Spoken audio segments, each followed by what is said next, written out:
혹시 저희 엄마랑 잠깐 같이 지낼 수 있을까요? 며느리의 말에 순간 숨이 멎는 줄 알았습니다. 같이 지낸다는 말 속에 제 자리는 없었습니다. 이 집은 제 명의인데 저는 허락도 받지 못했습니다. 그때부터였던 것 같습니다. 내가 이 집에서 점점 사라지고 있다는 걸 느끼기 시작한 게 안녕하세요. 하루가 다르게 더워지는 초여름입니다.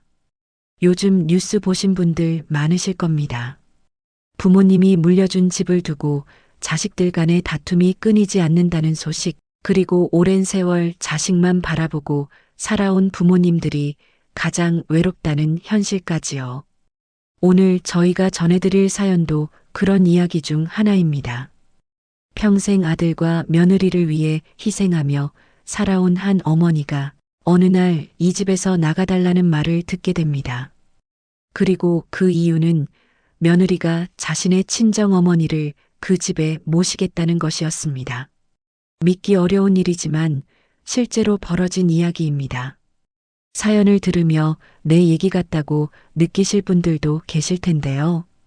오늘 영상 끝까지 함께 해주시고 공감하셨다면 구독과 좋아요, 댓글로 함께 나눠주세요.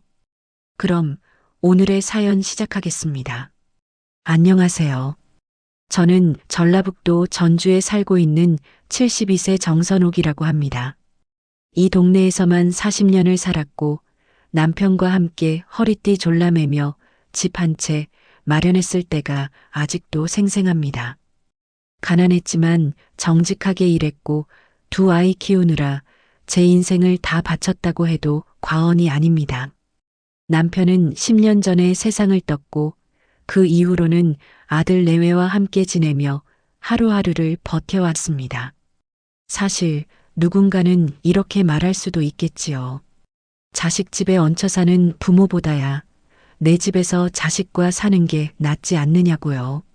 그 말 맞습니다. 그런데 내 집인데 어느 순간부터 저는 이 집에서 숨죽이고 살아야 했습니다. 아들은 말이 없고 며느리는 공손한 말투 속에 날마다 제 자리를 밀어내는 눈치를 줍니다. 한때는 눈 감고 넘기면 괜찮겠지, 며느리도 사느라 힘들겠지 싶었지만 요즘은 하루에도 몇 번씩 내가 왜 이러고 살아야 하지? 하는 생각이 듭니다. 며느리가 얼마 전 이런 말을 꺼냈습니다. 어머님, 저희 엄마가 편찮으셔서요. 혹시 같이 사는 건 어떨까요?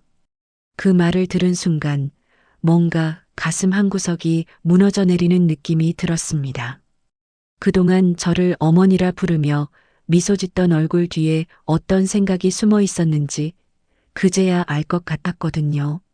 오늘 제 이야기를 들으신다면 요즘 며느리들이 다 그렇겠나 하실 분도 계실 테고 그래도 참으셔야죠 하는 분도 계시겠지요. 그런데 저는 더 이상 참을 수가 없었습니다.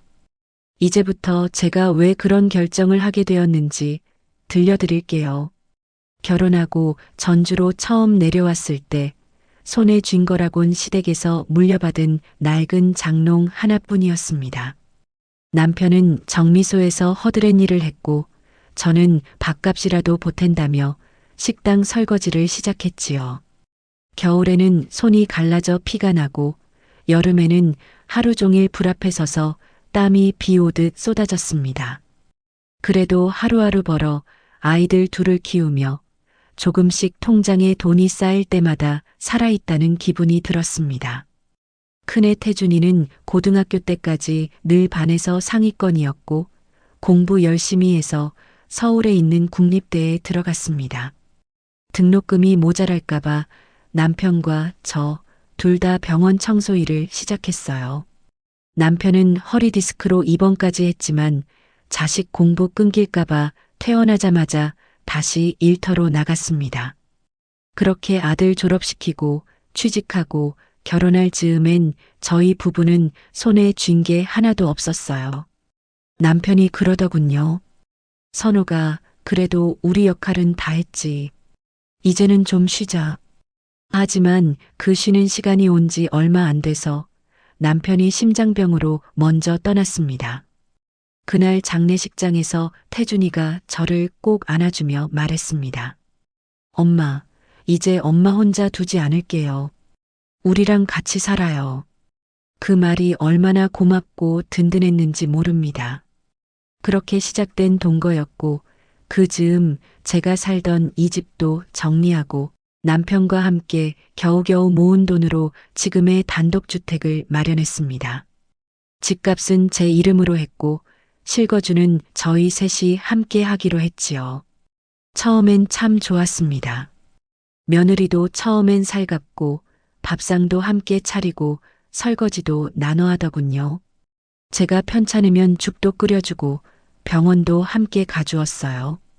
그러나 시간이 지나고 손주가 생기고 며느리가 직장을 그만두면서부터 생활의 중심이 아이와 며느리 쪽으로 조금씩 쏠리기 시작했습니다. 저는 여전히 집안일 대부분을 맡았지만 그게 당연하다고 생각했습니다. 아들은 늘 바쁘고 며느리도 아이 보느라 정신없을 테니까요. 가끔 피곤해 지쳐도 손주 웃음 한 번이면 힘든 줄 몰랐습니다. 할머니, 저 이거 했어요. 어머, 우리 강민이 기특하네. 어디 보자. 작은 손으로 내미는 색종이 하나에 하루가 다 보람차던 시절이 있었지요. 그땐 하루 세끼 밥을 챙기면서도 입 한 번 뻥긋한 적 없었고 가끔 반찬을 흘리거나 청소가 덜 되면 오히려 제가 며느리 눈치를 봤습니다. 괜히 힘들게 할까봐 나만 참으면 되니까 그렇게 하루하루가 흘러갔습니다. 처음엔 작은 불편이었습니다. 식사 후 함께 앉던 자리가 점점 멀어지고 며느리는 어머님 식사하셨어요? 하고 혼자 식탁에 앉기 시작했지요. 그래도 전 참았습니다. 어차피 저는 나이 든 사람이니까 젊은 사람들 중심으로 살아가는 게 당연하다고 생각했거든요. 하지만 요즘은 가끔은 제 존재가 편리한 가사도우미처럼 느껴지곤 합니다. 그래도 애써 그런 생각을 떨치려 합니다. 내가 예민한 걸지도 몰라. 지금도 이렇게 함께 사는 것만으로도 감사해야지. 그렇게 마음을 다잡으며 다시 앞치마 끈을 고쳐맵니다. 그런데도 마음 한쪽이 자꾸만 시려옵니다. 요즘 따라 며느리의 말투에서 낯선 거리감이 느껴지곤 하거든요. 어머님, 요즘은 관절 괜찮으세요? 어머님, 혹시 힘들면 말씀하세요. 저희 엄마도 요즘 무릎이 안 좋으셔서 무심히 흘려들었던 말들이 자꾸만 마음에 남습니다. 어머님, 김치 냉장고 쪽에 발 디딜 데가 없어서 그런데요. 혹시 그 앞자리 조금만 비워주실 수 있을까요? 며느리의 말에 저는 얼른 걸레를 챙겨 들고 냉장고 주변을 치우기 시작했습니다. 괜히 방해된 것 같아 말없이 설거지하던 물도 껐습니다. 그날 저녁 며느리가 조금 조심스러운 얼굴로 말을 꺼냈습니다. 어머님, 요즘 저희 엄마가 무릎이 많이 안 좋으시거든요. 병원에서는 수술 말고는 방법이 없다고 해서 저희도 좀 고민이에요. 저는 고개를 끄덕이며 말했습니다. 그래, 연세 되면 다들 그러지. 수술하려면 많이 힘드실 텐데.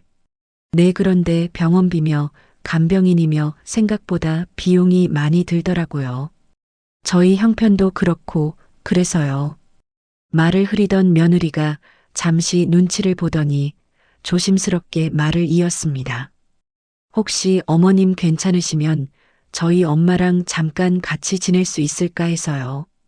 병원 퇴원하고 회복할 동안만이라도요. 순간 숨이 멎는 듯 했습니다. 집안 공기가 멈춘 것 같았습니다. 저는 순간 말을 잃었습니다. 같이 지낸다고? 네, 방이 3개나 있으니까요. 강민이 방, 저희 부부 방, 그리고 어머님 방이 있으니까 어머님만 괜찮으시면. 그 말에 저는 기분이 이상해졌습니다. 이 집은 제 명의입니다. 남편과 함께 모은 돈으로 장만한 집이고 저는 그저 호의로 아들 내외를 드렸을 뿐입니다. 그런데 이제는 이 집이 마치 며느리의 결정권 아래에 있는 것처럼 들렸습니다. 그래, 근데 사돈 회복에는 가족이 곁에 있어야 좋긴 하지. 억지로 그렇게 말하며 고개를 끄덕였지만 속은 타들어갔습니다. 며느리는 제 눈치를 보며 말을 덧붙였습니다. 물론 어머님 불편하시다면 말씀해 주세요. 저희도 갑작스러운 거라는 거 알긴 해요. 근데 병원비며 간병인이며 현실적으로 감당이 안 되니까. 그날 밤 저는 잠을 설쳤습니다.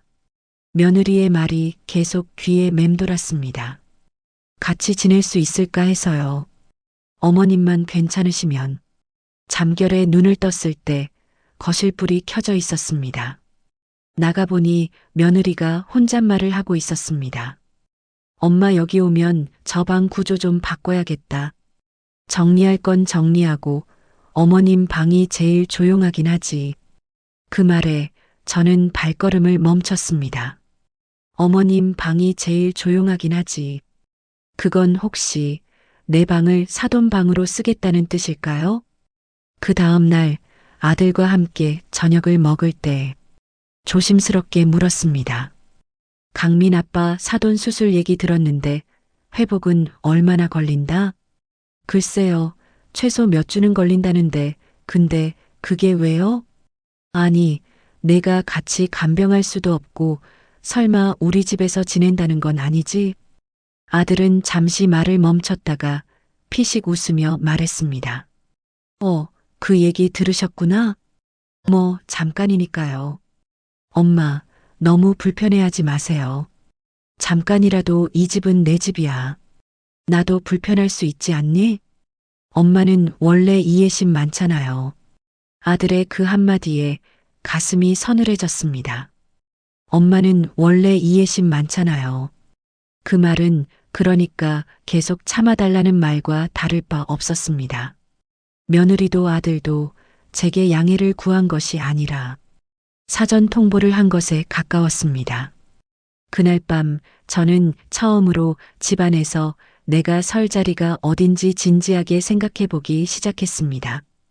그날 이후 며느리의 말투는 조금씩 달라졌습니다. 예전엔 어머님 식사하셨어요?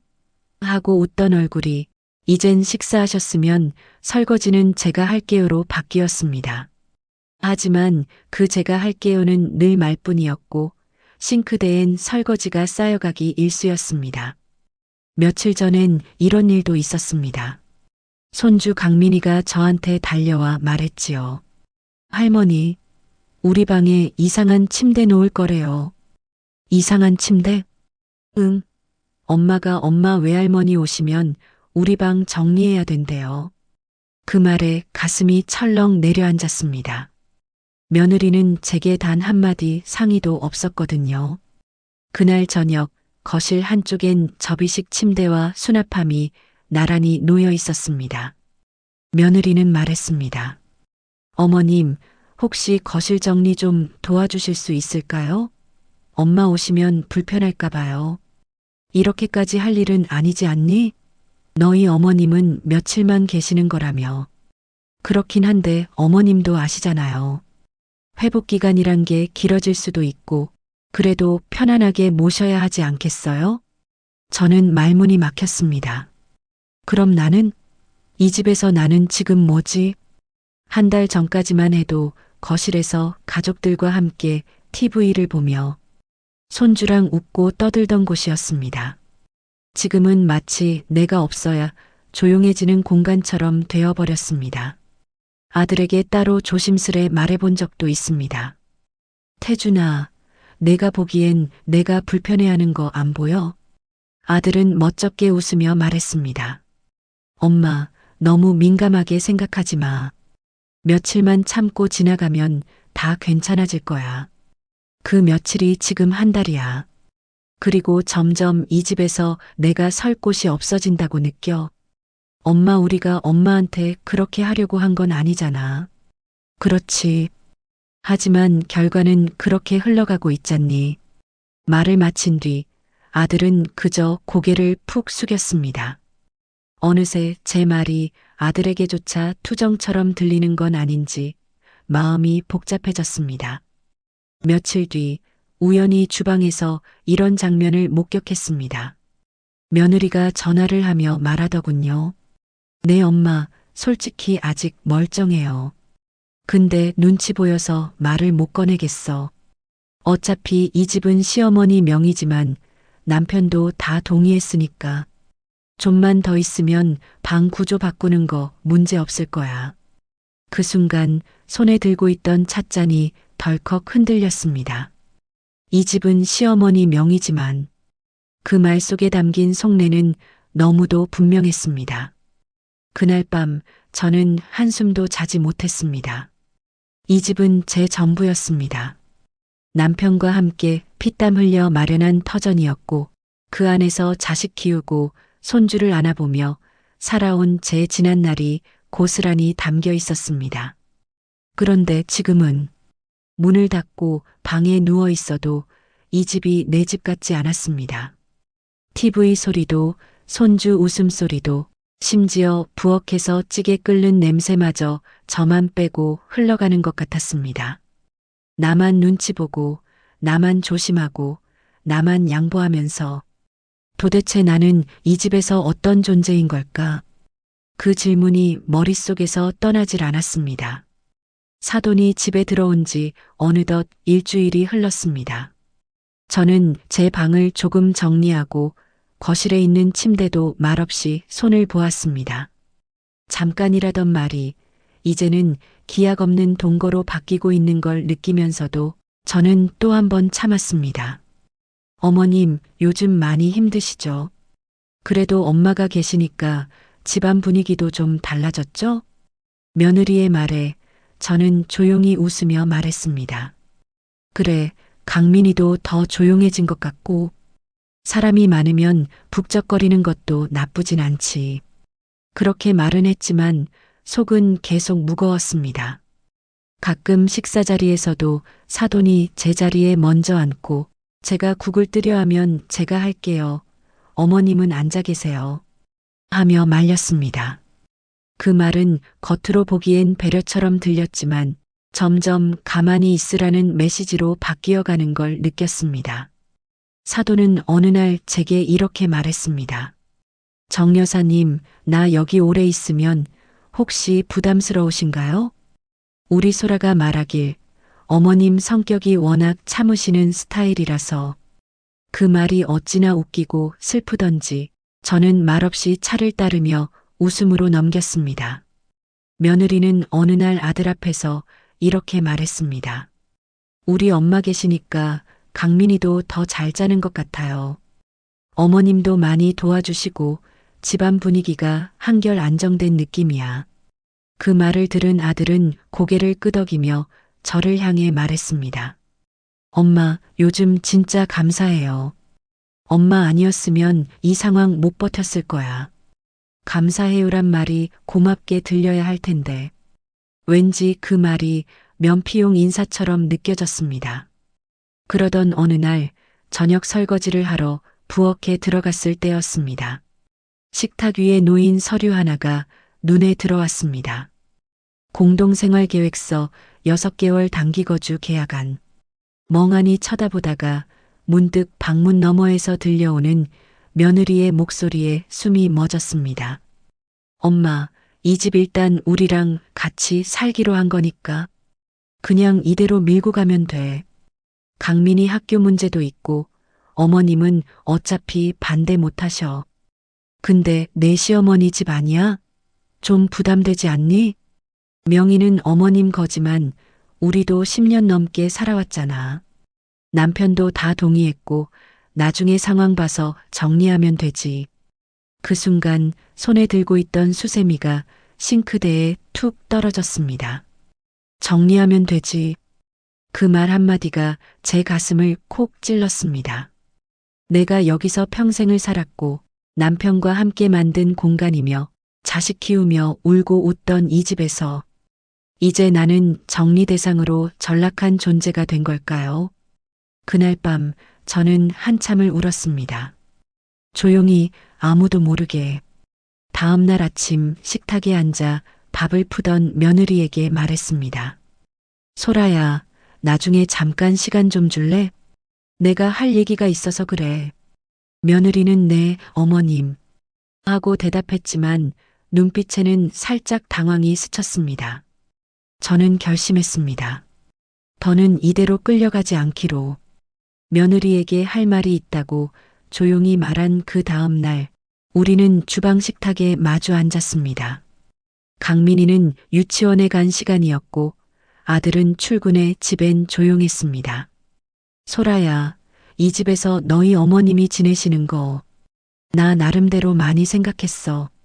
며느리는 말없이 고개를 끄덕였습니다. 그래, 사람 아프면 가족이 옆에 있어야 한다는 거 이해하지. 그래서 한 달이라는 시간 아무 말 없이 받아들였어. 근데 말이야. 저는 조용히 손을 깍지 낀 채 테이블 위에 올려두었습니다. 요즘 너희 말 속에서 이상한 뉘앙스를 자꾸 느끼게 돼. 이 집은 우리도 오래 살았으니까. 어머님 방이 조용하니까. 그게 혹시 이 집이 너희 집이라도 된 줄 아는 건 아닌가 싶어서. 며느리는 그제야 시선을 마주했습니다. 어머님, 그런 의도 아니었어요. 다만 저희도 나름대로 고민이 많아서요. 어머님 연세도 있으시고 혹시라도 갑자기 일이 생기면 저희가 준비가 안 되어 있어서 혹시라도 무슨 일이 생긴다는 말, 그건 내가 죽을 수도 있다는 얘기지? 아니요, 그런 뜻이 아니고요. 소라야, 나는 지금 멀쩡히 살아있고 손으로 국도 뜨고 손주도 돌보는 사람이야. 그런 나를 두고 혹시 무슨 일 생기면 같은 말은 너무 무례하잖니. 며느리는 말끝을 흐리며 일어났습니다. 그럼 준비는 안 하는 게 맞다고 생각하세요? 그 말이 그렇게 찔리더군요. 그날 밤 우편함에서 법무사 사무소 발신 서류를 발견하게 된 건 어쩌면 그 대화가 남긴 여운 때문이었을지도 모릅니다. 봉투를 열어보니 그 안엔 이런 문구가 적혀 있었습니다. 부동산 증여 전 검토사항 공동명의 전환 또는 사전 증여계약 안내. 순간 가슴이 쿵 내려앉았습니다. 누가? 왜? 이 집은 제 이름입니다. 남편과 피땀 흘려 마련한 우리 집이었습니다. 저녁 무렵 식탁 위에 그 문서를 올려두고 아무 말도 하지 않았습니다. 아들이 먼저 눈치를 채고 물었습니다. 엄마, 그거 소라가 상담받았던 거예요. 혹시라도 나중에 일이 생기면 상속세나 그런 문제로 어려워질까 봐요. 아무 의도는 없었어요. 아무 의도도 없이 내 집 명의를 법무사한테 상담하냐? 요즘엔 다 그래요. 미리 정리해두면 다들 편하니까. 그 말에 저는 조용히 말했습니다. 다들 누구 말이니? 내가 불편하든 나중에 이 집을 떠나든. 그건 너희가 정하는 거니? 며느리는 옆에서 조심스럽게 입을 열었습니다. 어머님, 저희 입장도 좀 생각해 주세요. 강민이도 크고 이제 이 집도 저희가 실질적으로 관리하고 있잖아요.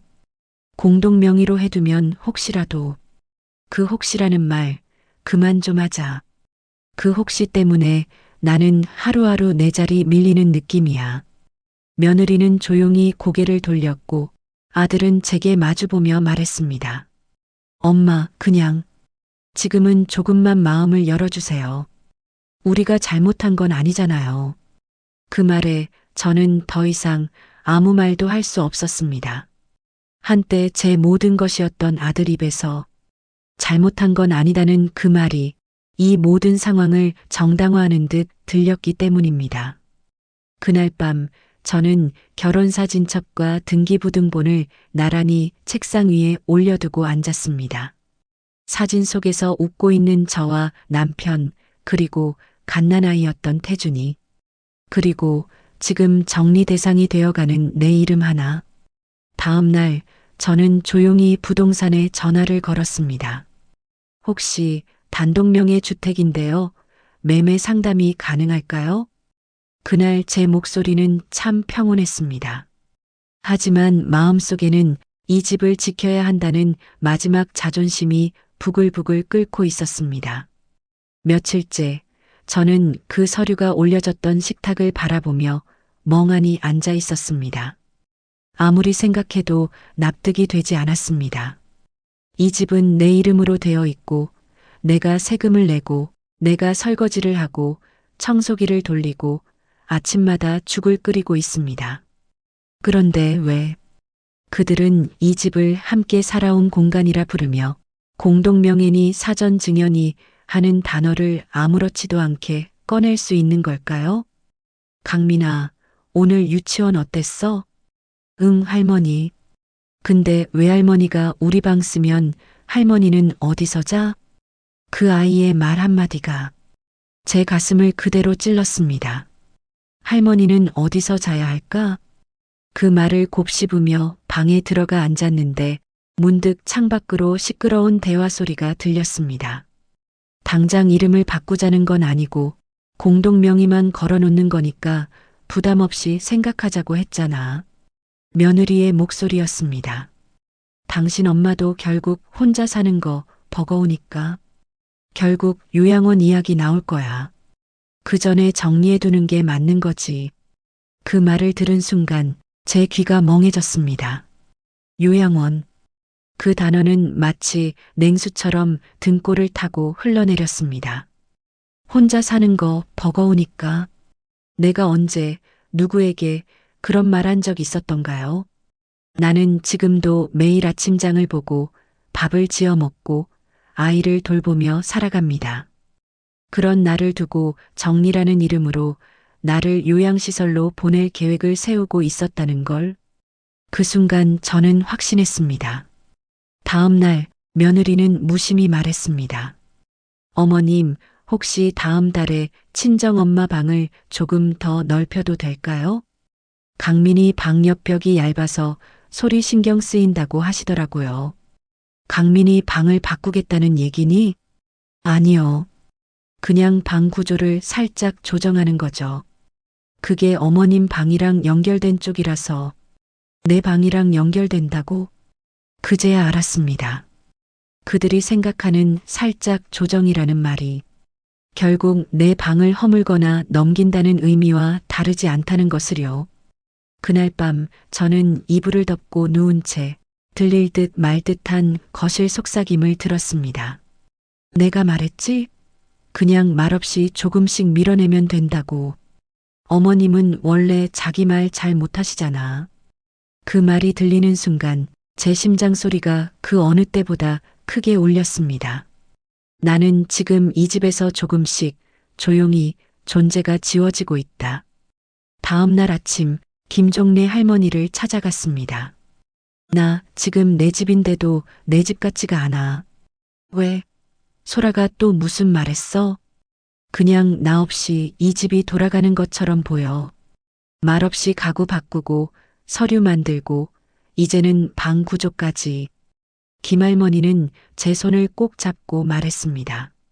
선호가, 내가 사라지면 그 집은 진짜 완전히 그 사람들 거 되는 거야. 지금 너 없어지는 중이다. 그 말을 듣고 돌아오던 길, 제 다리에 힘이 풀려버렸습니다.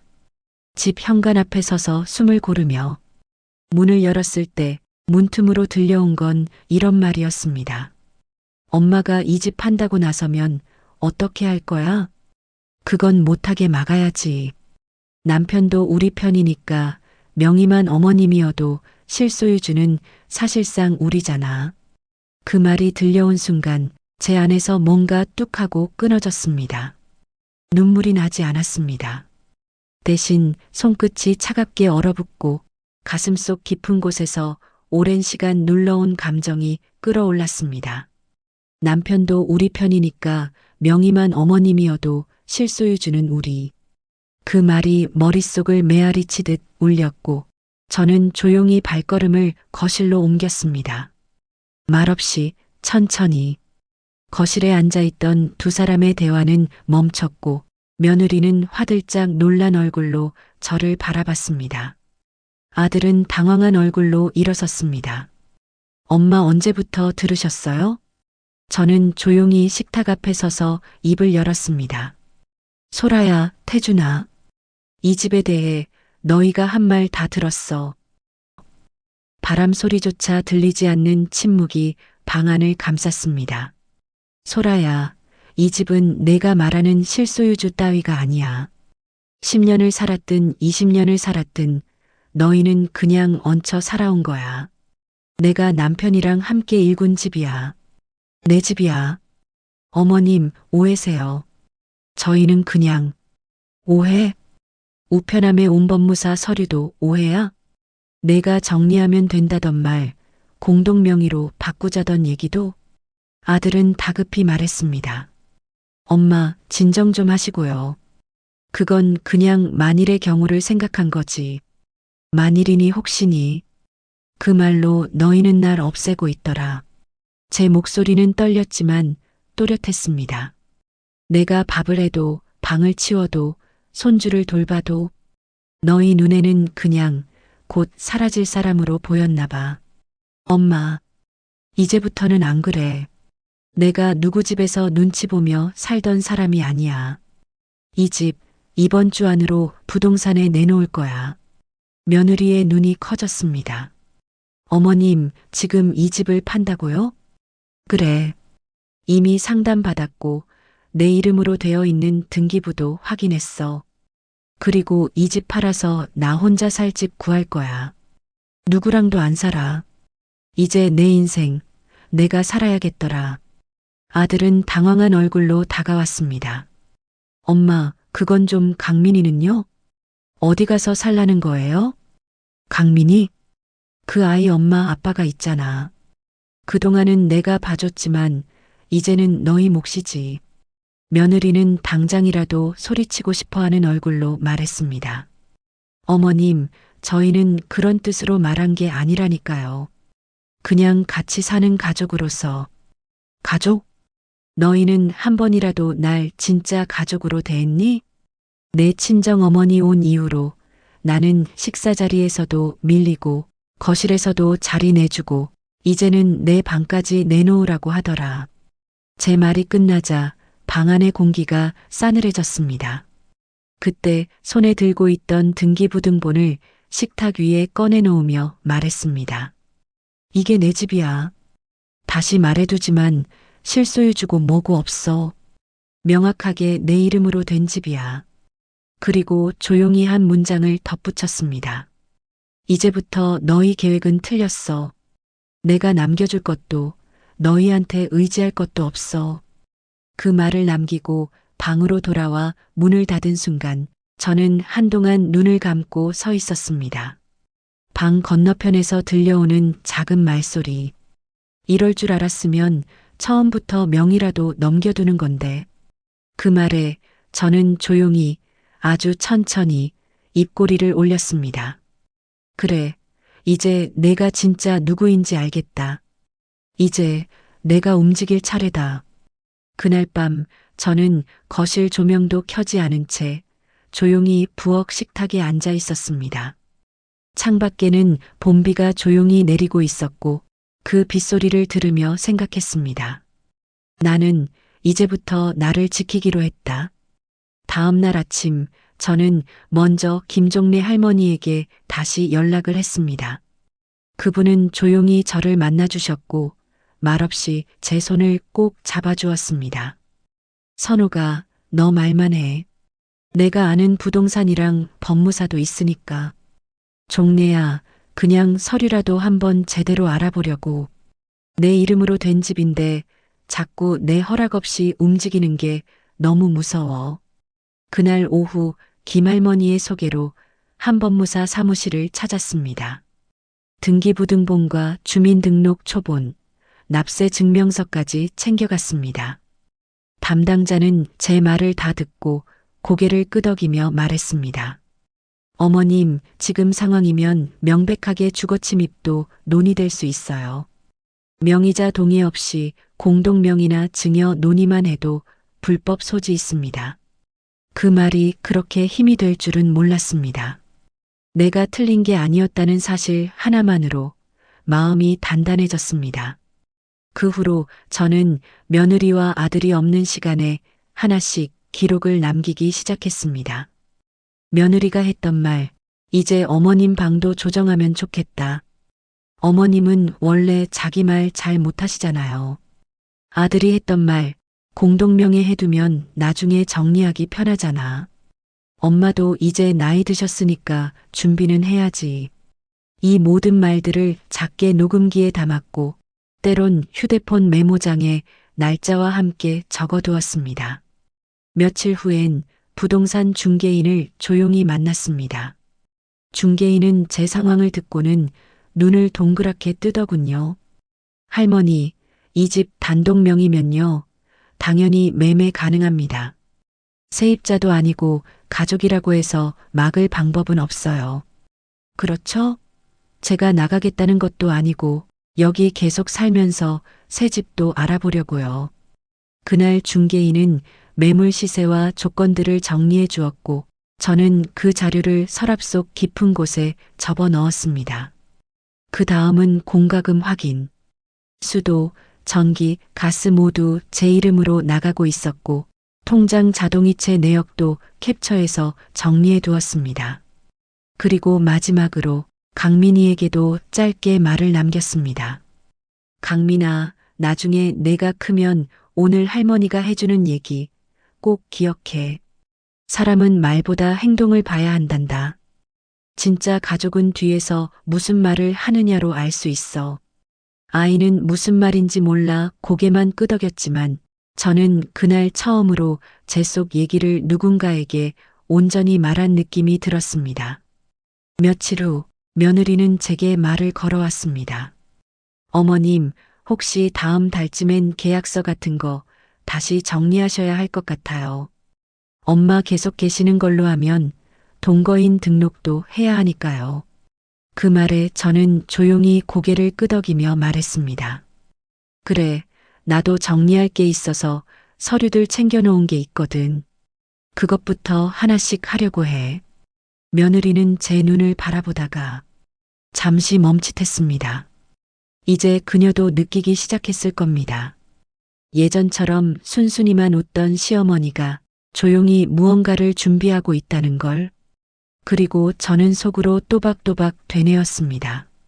이제 나를 지우려 했던 사람들을 천천히 정확하게 지워나갈 거야. 일요일 오후 거실엔 며느리와 아들이 나란히 앉아 있었고 저는 부엌에서 찻잔 2개를 꺼냈습니다. 소라야, 태준아. 오늘은 내가 얘기 좀 하자. 긴 얘기 아니고 딱 필요한 말만 할게. 두 사람은 눈빛을 교환하며 앉았습니다. 아들은 조금은 긴장한 표정이었고 며느리는 평소처럼 입꼬리를 살짝 올린 채 말했습니다. 무슨 일이신데요, 어머님? 저는 등기부등본을 꺼내며 말했습니다. 이 집, 내 이름으로 돼 있는 건 너희도 알지? 네, 그건 당연히 알고 있죠. 그리고 부동산 계약 진행 중이야. 이 집은 내가 팔기로 했어. 며느리의 미소가 서서히 굳었습니다. 어머님, 농담이시죠?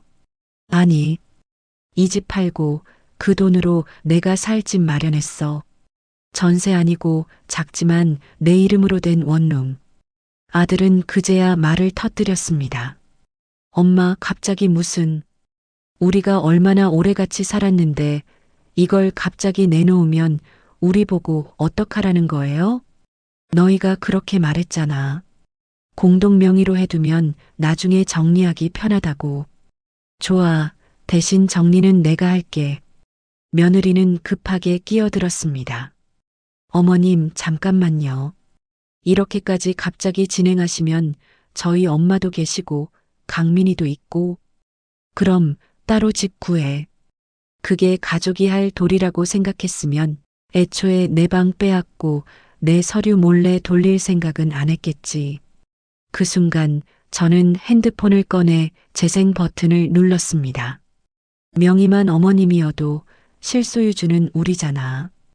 그냥 말없이 조금씩 밀어내면 된다고.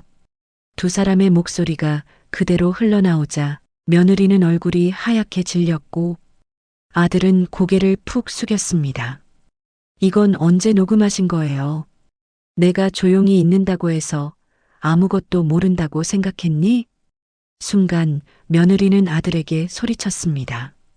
당신, 이게 다 당신이 엄마 눈치 안 봐서 이런 거잖아. 왜 제대로 못 막았어? 내가 시킨 거잖아. 둘의 다툼이 이어지는 와중에도 저는 조용히 집 앞 봉투를 꺼내 놓았습니다. 부동산 계약서 초안이야. 내일 중으로 중개인 오시고 열흘 뒤엔 이 집 비워야 해. 어머님, 우린 어디로 가라는 건데요? 그건 나한테 묻지 마. 내가 너희한테 살 집 주려고 살았던 인생이 아니니까. 며느리는 바닥에 주저앉았고 아들은 묵묵히 종이를 들고 있었지만 그 손이 떨리고 있었습니다. 그 순간 강민이가 거실에 들어왔습니다.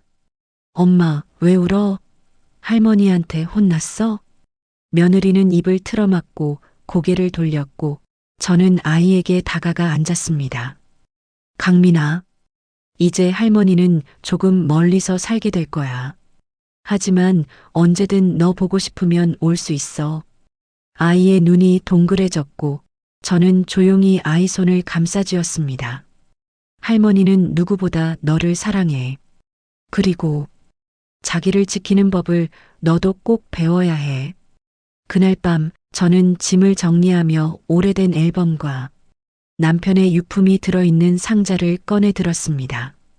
속에서 나온 메모 한 장. 선호가 우리 평생 버티며 살았지만 언젠가는 내가 내 뜻대로 살아보길 바란다. 남편의 글씨체를 쓰다듬으며 저는 조용히 혼잣말로 말했습니다. 여보, 나 이번엔 나를 위해 움직였어. 나 잘했지?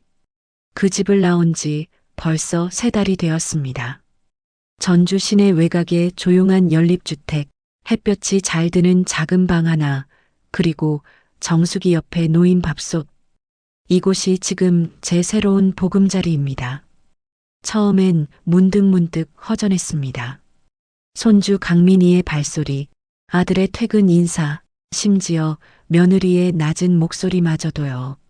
하지만 이상하게도 그 허전함은 오래가지 않았습니다. 이제는 아침마다 커피를 한 잔 내려 마시고 근처 도서관에 가서 책을 빌려 읽고 가끔은 김종래 할머니와 함께 동네 텃밭도 가꿉니다.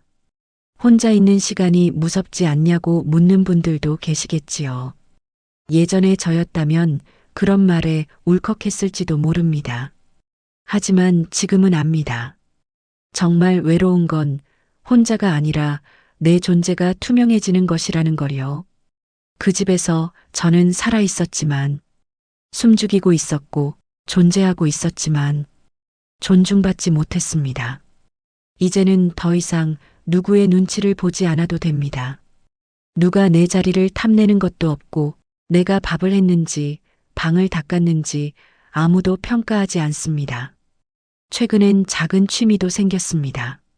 중고시장에서 오래된 오디오를 사서 음악 듣는 즐거움도 알게 되었고, 손편지를 쓰며 제 마음을 정리하는 시간도 가지게 되었지요. 아들이 몇 번 전화를 걸어왔습니다. 엄마, 미안해요. 보고 싶어요. 저는 담담하게 말했습니다. 너도 너대로 살아. 나도 지금은 내 삶을 살고 있으니까. 강민이도 한번 놀러 왔다가 돌아가며 이렇게 말했습니다. 할머니 집은 작지만 따뜻해요. 그 말에 웃음이 났습니다. 그래, 지금 이곳이 딱 저 같더군요. 작지만 따뜻하고 단단한.